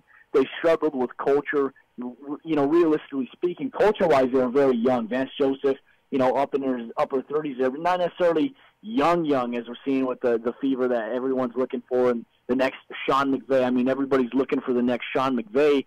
However, I go back to a couple of things here that really sold me with Vic Fangio. Over 30-plus years of coaching experience in the National Football League, 19 of them as a coordinator. You've been around some game plans. You know how to manage things. And when you look at Fangio's historical defenses, they've ranked top 5. They've ranked number 1, obviously, last year with the Chicago Bears. You look at what he's been able to do with some of those guys. And really outside of Khalil Mack, they didn't have a lot of players on that defense in Chicago that were necessarily star-studded players. They were guys that were very good at fundamentals, which in his press conference he mentioned, you assign a position group their assignment, and then you work on fundamentals in that, and then they can carry it over and be great. That's what creates good players. I mean, if you ever coached at any level, you know that fundamentals are the key to the game. It doesn't matter how high-scoring offenses are. And we also got to think about it this way. The Bears almost, Vic Fangio kind of created the formula defensively this year and almost broke the L.A. Rams towards the end of the year. That big win that Chicago had, Sunday Night Football, the defense played phenomenal for the Bears, and they got all over Jared Goff. I mean, they were everywhere over there, forcing turnovers, scoring. I mean, it was like, okay, this high-scoring offense that everyone's talking about, the NFL has to evolve to it. Well, it's going to show you that old, reliable fundamentals and defensive game planning by a guy by, Vic Fangio, his experience, his knowledge, his expertise. That right there is hard to beat, hard to discount. And holding the Rams under the amount of point total that they did, that is what was special. And when you have a division with Patrick Mahomes and the Kansas City Chiefs, high-scoring offense, you have to have a guy like that as your head coach. And he's going to completely control the defense, call the defense, and orchestrate the management of this team. This was a very good hire for the Broncos. Outside of all the other candidates out there, I felt like this one was the one that made the most sense. Well, like we mentioned as well, again, getting their man of Vic Fangio as head coach, but also, too, that second-tier candidate, or at least the other potential, Mike Munchak from the Pittsburgh Steelers, announced today that he will be joining Denver staff as the offensive line coach. Again, offensive line that's had issues. It certainly seemed like that last year, but give us your thoughts on this, at least, move with the Denver Broncos signing, at least getting their second man, Mike Munchak, now to run the offensive line. Yeah, I mean, it's not that often you see two NFL head coaching candidates that, that were interviewed for the same job end up on the same exact staff together that year. For Mike Munchak, a lot of it, he's got family in Denver. He wants to be a little bit closer to family, but also, the Broncos are very, very high on him. They were really blown away by his interview. However, they were really uneasy whether or not he was going to be a head coaching candidate that they needed to keep the team relevant. He's a great O-line coach. We've seen him wherever he's went, whether it's Tennessee, whether it's Houston, whether it's, going to the Pittsburgh Steelers. He's turned those offensive lines into a better product of what they used to be. Ben Roethlisberger used to experience so many different quarterback hits over the years, and that has drastically improved. I can't even begin to say how much it's improved. We've seen, it seems like Ben Roethlisberger has had so much time in the pocket to throw. He's eaten up so many defenses. So really, this is a good hire for the Broncos, who they really want to work on their young O-line. You got Billy Turner, you have Matt Paradise returning, possibly as an all-pro center. He's got to renegotiate his deal. I think Denver gets it done this offseason. And then you have Garrett Bowles, who's really kind of been the talk of the Broncos O-line and getting some stability there. Ron Leary, a left guard, coming off, an Achilles. That's going to be a little bit of an obstacle for him this offseason, but all progress points to being good signs here. But really, that offensive line, the Broncos improved last year compared to what we saw in years past. But like I said, there's still some inconsistencies in terms of gap integrity, and Mike Munchak is a guy that will legitimately transform that O-line. If history has told us anything about where Mike Munchak has been in his offensive lines, things are looking up in the Broncos' favor, and they're being very, very aggressive this offseason.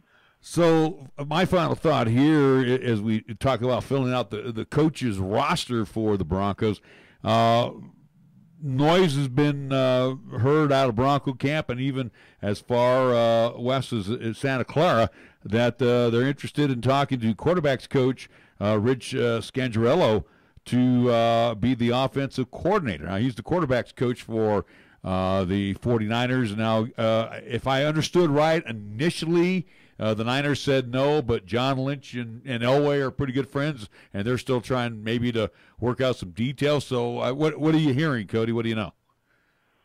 Yeah, it's more than likely that Rich Scangarello is going to be the next offensive coordinator for the Denver Broncos. They like what he's been able to do down there with Nick Mullins this season, who essentially, before that Thursday night football game, we had no idea who Nick Mullins was when they took on the Raiders.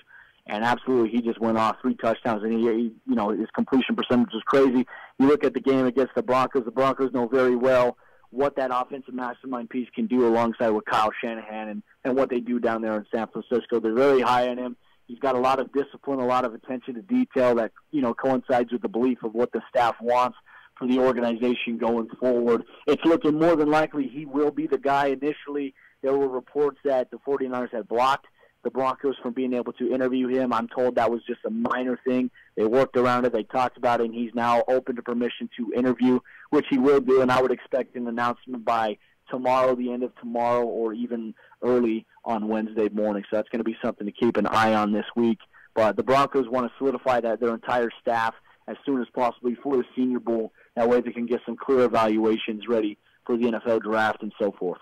Well, Cody, we want to thank you so much for joining us this afternoon on Wyoming Sports Talk today. I'm looking at Nick. I would hope that we're going to try to catch up with you before the upcoming draft in April. And again, we want to thank you for your time this afternoon. Absolutely. Thank you, guys. All righty, Cody Roark, host of the Locked on Broncos podcast, joining us this afternoon on 1480 KRAE. Going to take a time out. We'll be right back with more here on 1480 KRAE.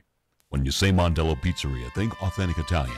When you say Mondello Pizzeria, think made fresh from scratch. When you say Mondello Pizzeria, think great pizza, delicious Philly cheesesteak, superb hot and cold Italian sandwiches, meatballs, sausage, and special subs, calzones, crisp salads, and great service. When you say Mondello's Pizzeria, think unmatched Italian taste.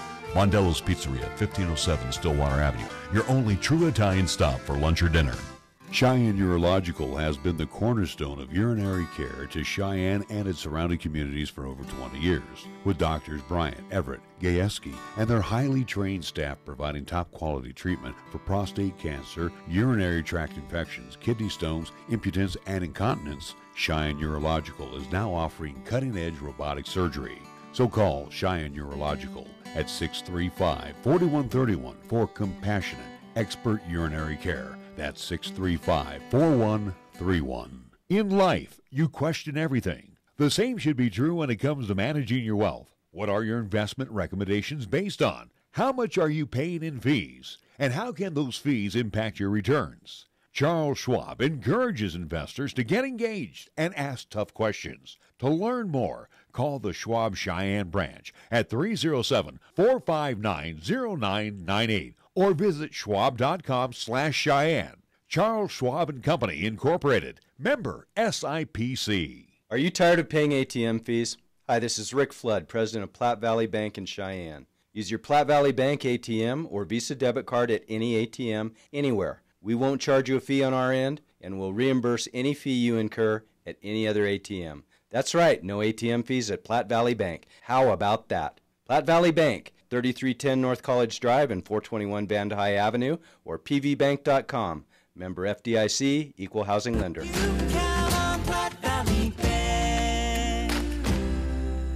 Community banking for you. You bleed brown and gold? So do we. Wyoming Cowboys football and basketball is always front and center on this show. This is Wyoming Sports Talk Today, and it's here on AM 1480, KRAE.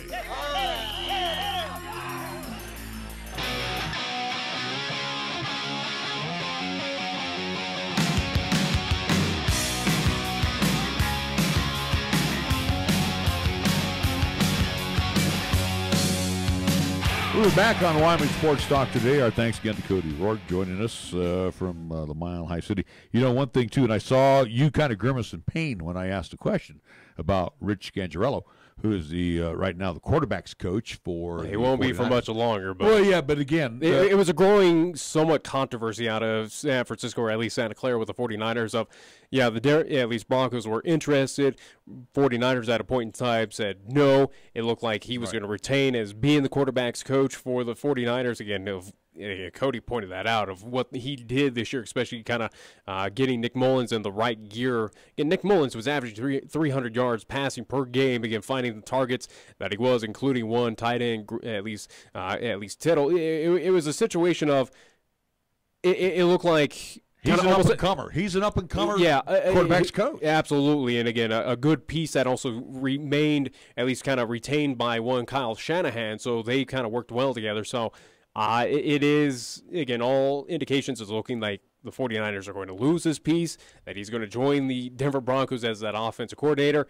It is a great move by the Broncos. It's a major loss for the 49ers as well, too. And, again, it's something where this guy, what he did this season and what he's done, of at least kind of under the tenure, at least being around Kyle Shanahan. Again, look at Matt Ryan. Look at what we've seen so far. Look at what Jimmy G did in his 6 starts, again, at the tail end of 2 years ago with the 49ers. And, again, Nick Mullins of what he did to replace Jimmy G after he went on the IR. But it does hurt. It does, at least, again, it's good for the Broncos, bad for the 49ers, but I think the 49ers, John Lynch and that brass, will figure out someone to kind of replace him with. Well, and also, too, I know you don't want to hear this again, but you had big hopes for the 49ers this year, and I said, you don't give them another season. Well, we're going to have to wait for next season for the 49ers, but I think losing Scarangelo is going to be, I think it's going to be a big loss. Because I don't know right now who can come in there. And, again, you got Garoppolo, you got Mullins that are two. Well, and even there's Pepper. No guarantee on Mullins right now. Everyone is anticipating that Mullins is going to be shipped away, and it might be in a deal to Pittsburgh possibly. Again, that's a whole different, at least, story, which we could eventually get into. But there are right now, I think the 49ers, depending on what they do in the offseason, this could be a team that could be where I had high expectations, do finally meet them of next year. Again, right now, the 49ers, as much as, again, hey, love the team, we'll always root on that team, but I think this is a team right now of where they were last offseason. They are in this offseason as a team to absolutely keep an eye on. And, again, of all the rumors, all of the possibilities, this is a team that has money to spend, has a very high draft pick as well, too, coming up. They have a lot of opportunities, and also, too, it's looking like right now a very nice target for some free agents that want to land out there. Again, one would be, or at least a possibility, not even a free agent, but at least one big name in the NFL ranks that's looking to go out to San Francisco to play for the 49ers is wide receiver Antonio Brown for the Pittsburgh Steelers. Right now, it's all indications looking like he wants to join the 49ers. Came out earlier today that he did have talks with former 49er great, 49er wide receiver, Hall of Famer Jerry Rice. And in the conversation, Jerry Rice came out today and at least in his comments said Antonio Brown wants to join this team. He wants to play for the 49ers. So there's opportunities. Right now, San Francisco, or at least Santa Clara, is right now the kind of premier destination for at least a lot of big names. And we'll see if the 49ers, who have a lot of cash to spend, will they pick up these big names? I'm kind of curious if Scarangelo, and I think it's a done deal. I think he's going to go to Denver. Because, again, nobody faults anybody because right now he's just the quarterback's coach. He's not the offense coordinator. I mean, he's running the whole shooting match. Is that something that I worry about for the 49ers, though? Again, you're not losing your offensive coordinator, again, a quarterback's coach, or at least quarterback's coach. But is it something that losing him, is it going to be devastating to the 49ers? No. Not entirely. It hurts a bit, but it's nothing that, oh, no, now the 49ers are without an offense. Now they're going to be terrible. No, it's a small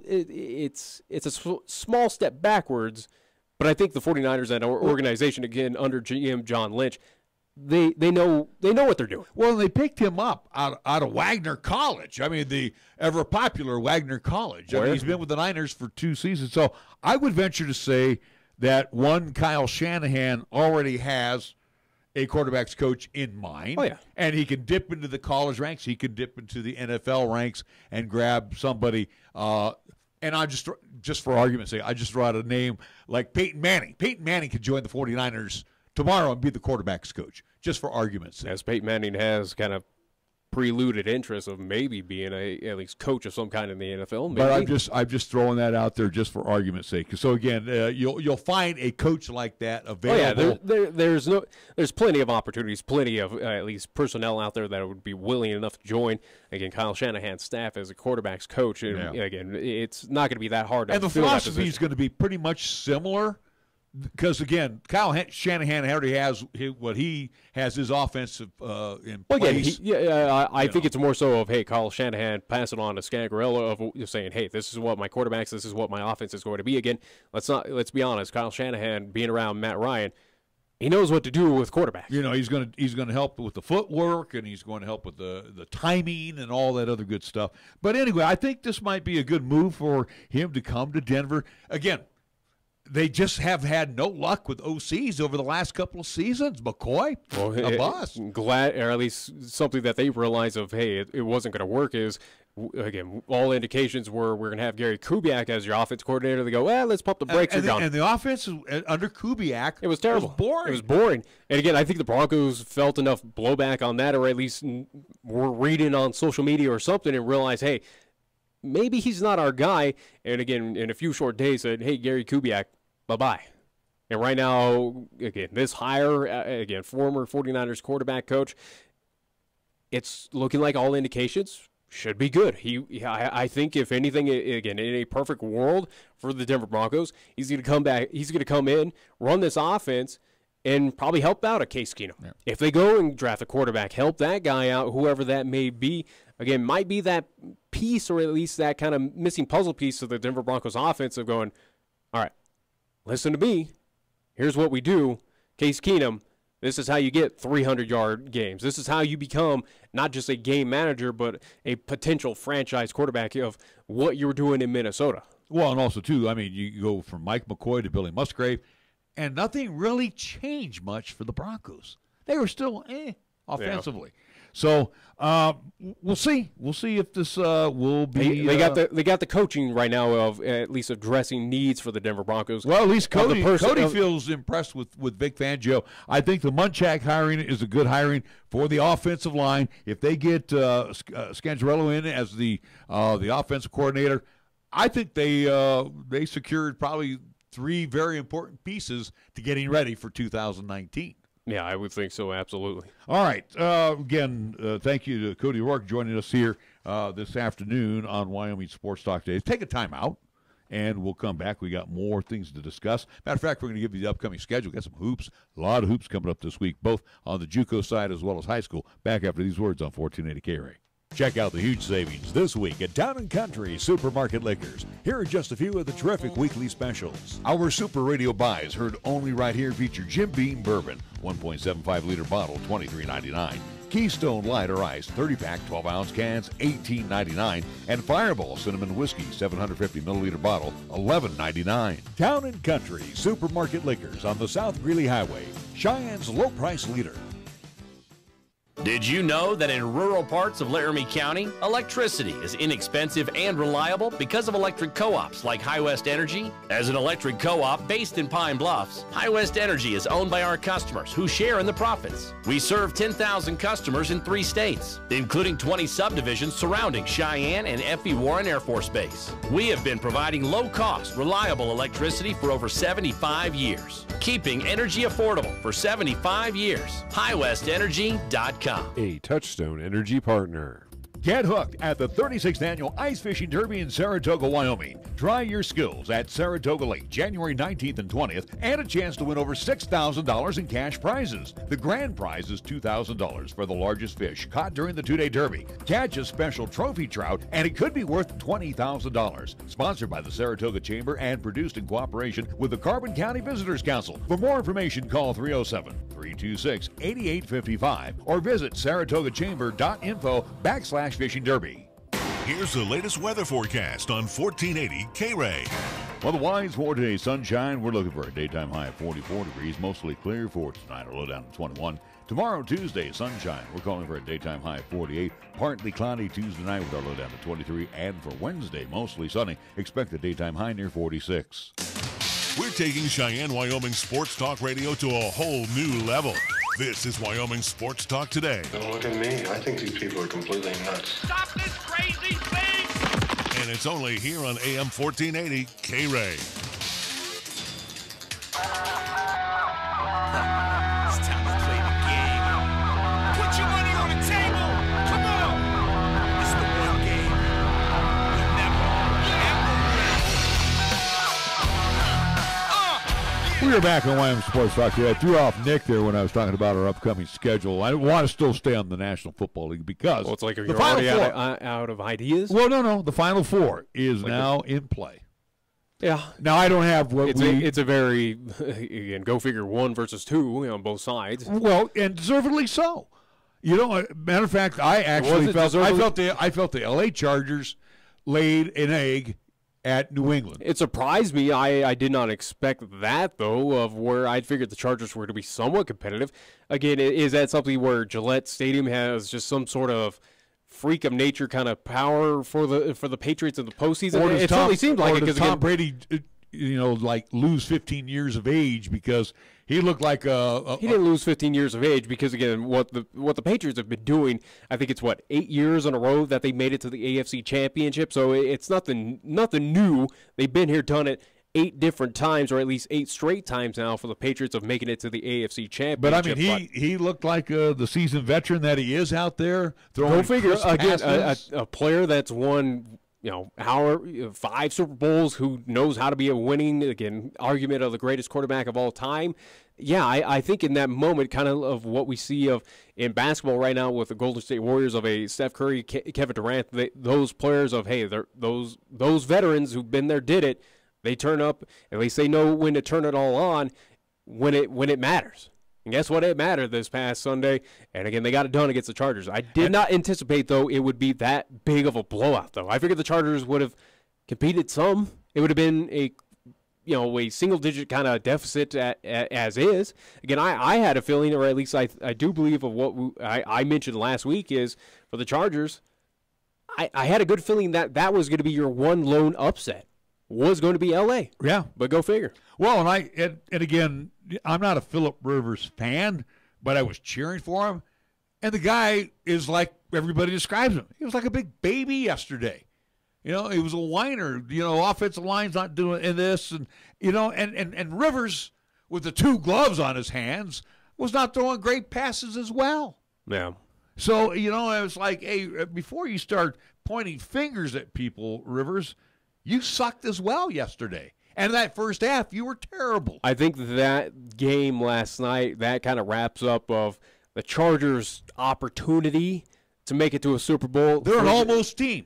They almost can make it to the Super Bowl. I think of what we'll see compared to at least this season, the next season for the L.A. Chargers, is it's going to be a very big downfall. It's going to be a downslide. Absolutely. I agree with you. They have some good pieces. But this was the year they kind of put a lot of their eggs in the basket. Again, they had it as set up this season as it was going to be their shot, and I don't see it at least carrying on into next season for the Chargers. It was pretty much of, here's your one-and-done opportunity, and you blew it like that.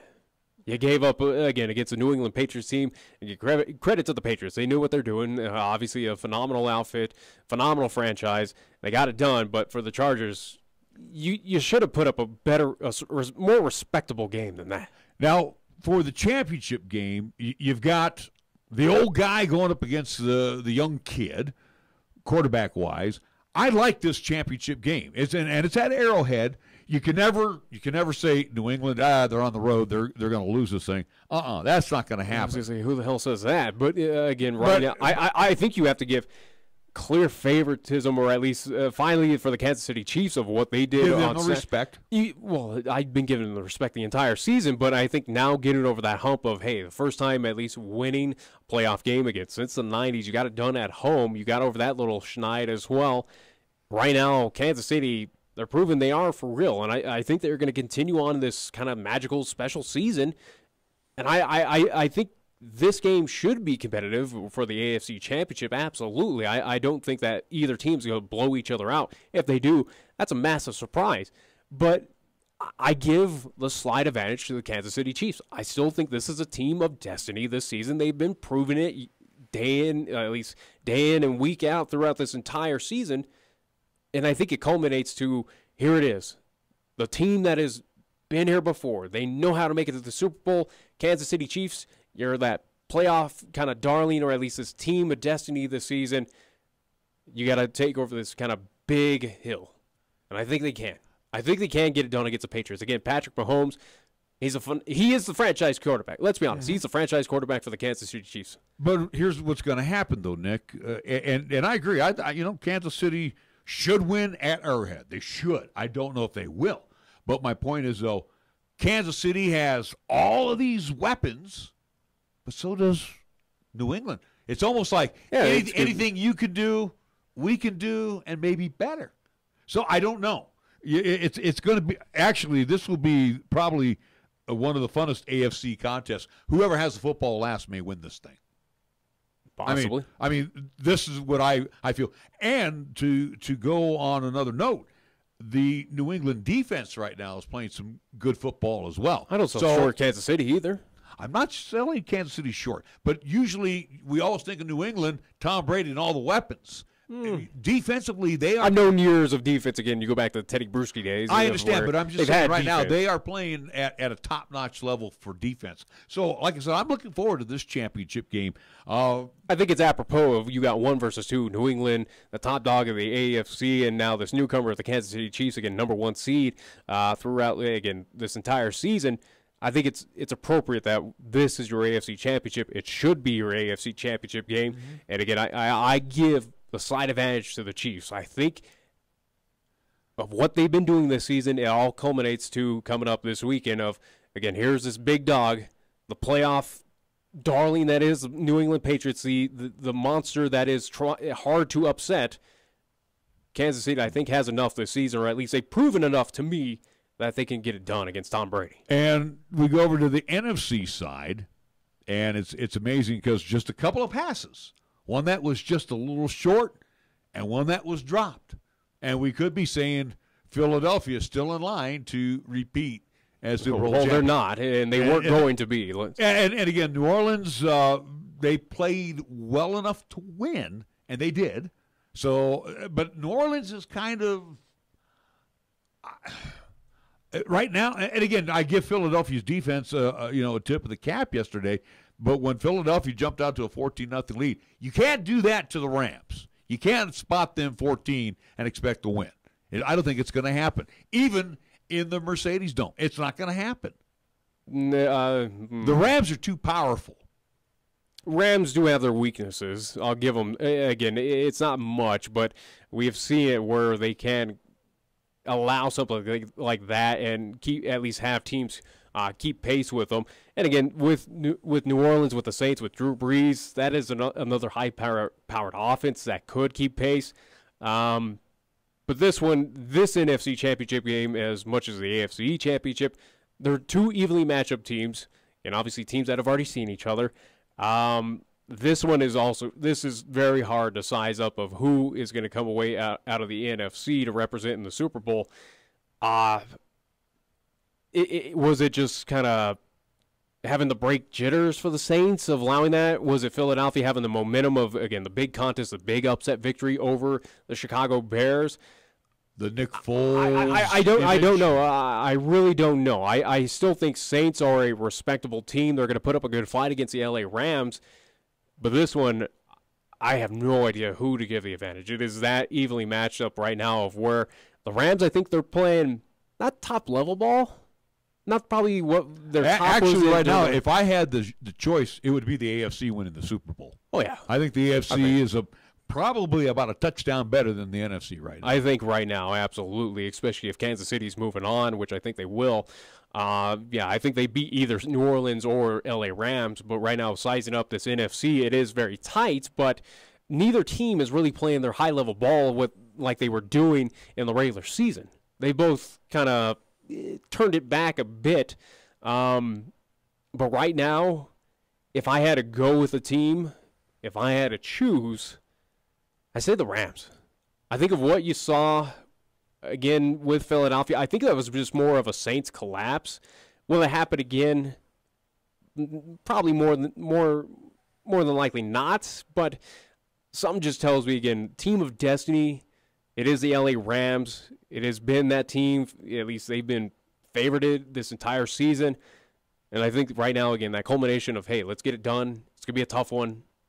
But I think they take care of the Saints. You know, and the Rams will be very well prepared for this one against New Orleans. Even though it's again, you got game film, you already know what to expect. even though it's going to be in the Mercedes-Benz Dome. Again, where they've already lost. They already lost the season there. So, and for the Saints, they are practically unbeatable in the Dome during the playoffs. But for the Rams, I have more confidence in that team. I have more confidence in them. After what I saw this past weekend of comparing the two NFC divisional games, I have more confidence in them winning than the Saints. The Rams win this game because the Saints did it too. The Saints kept Philadelphia's offense off the field with that long drive.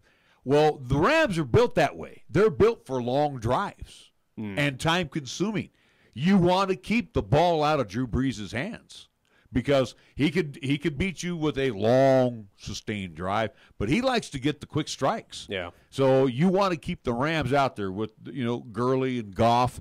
You want to make sure that they are, doing that 3 yards in a cloud of dust, so to speak, offensively. But you're talking about a completely different defense of what Philadelphia showed with the LA Rams, where again it's many steps ahead of the Philadelphia Eagles. The Rams, especially where again you got the big at least meat there on the defensive line side again with the Ndamukong Suh, just to name at least one piece on there. Their defense is gonna at least be a fit for Drew Brees and the Saints on that offensive side. They're gonna cause some problems. Yeah, and again on the defensive side, New Orleans is okay, but they're not great. And again, if they allow the Rams to just push it down the field, and take a lot of time off the clock, it's going to make it a lot tougher on the offensive side for the Saints. So I'm going to, as much as I hate to say it, not because I'm agreeing with you, because I hate Los Angeles, but I'm leaning towards the Rams on this one, and probably by maybe a touchdown, field goal. I still think, even with Rams having to play this game on the road and New Orleans taking on the Saints, I still think the Rams are the best team in the NFC. They're going to prove it. Again, Kansas City has proven that they are the best team in the AFC, and it would not surprise me, again, L.A. versus KC, your Super Bowl matchup, I think that's appropriate. And I think those two teams deserve of what they've been doing this season, of how well they've been playing, to meet each other for the championship. I agree. All right, we need to take one more time out. Might as well. All right, let's take one last time out, and then we'll get ready to wrap things up here on 1480 KRAE. If it happens on the diamond, the hardwood, the field, or even the ice, we'll talk about it on Wyoming Sports Talk today. Hi, this is Nick Peretti inviting you to join Larry Peretti and myself each weekday from 3 to 5 p.m. as we, along with our special guests, talk sports locally, regionally, and nationally. And you can chat with us too at 307-514-1071. It's Wyoming Sports Talk today only on 1480 KRAE, and you can stream live with us at 1480krae.com. At Medicap Pharmacy, we concentrate on nothing but your medications and your health. Each location is a locally owned full-service neighborhood pharmacy. We won't make you walk through aisles and aisles of stuff or wait in a long line. Instead, we'll always make time for you by listening, answering your questions, and explaining your prescriptions. Medicap Pharmacy, we'll always make time for you. Medicap Pharmacy, 1947 Bluegrass Circle, next to Texas Roadhouse in Cheyenne. Or call 635-3712. There's a place where possibilities are boundless, where curiosity runs rampant, where exploration becomes opportunity. With Laramie County Community College, you can discover the best version of yourself. It's time to take on new challenges, to enrich your life, and to create the future you deserve. Your story unfolds. Laramie County Community College. Apply today. Visit lccc.wy.edu/yourstory. Feeling that cool Wyoming breeze in the early morning? So now's the time to make sure your furnace is in good repair And Marv's Plumbing and Heating, 1515 Logan Avenue is the place to go.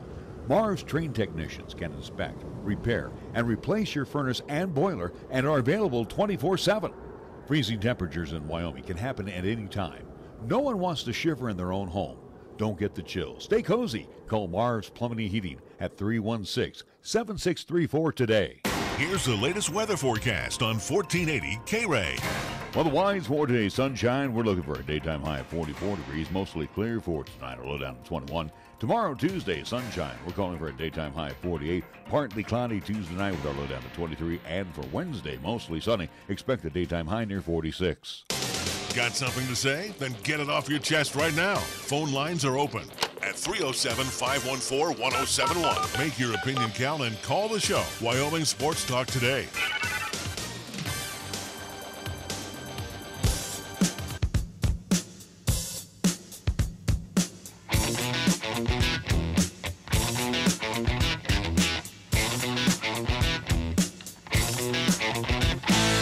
Well, I'm going to do this just to chap on Nick here for a couple of minutes, and then we'll get you all updated on the schedule that we have forthcoming, hoops, and then you'll let us know what might be taking place tomorrow.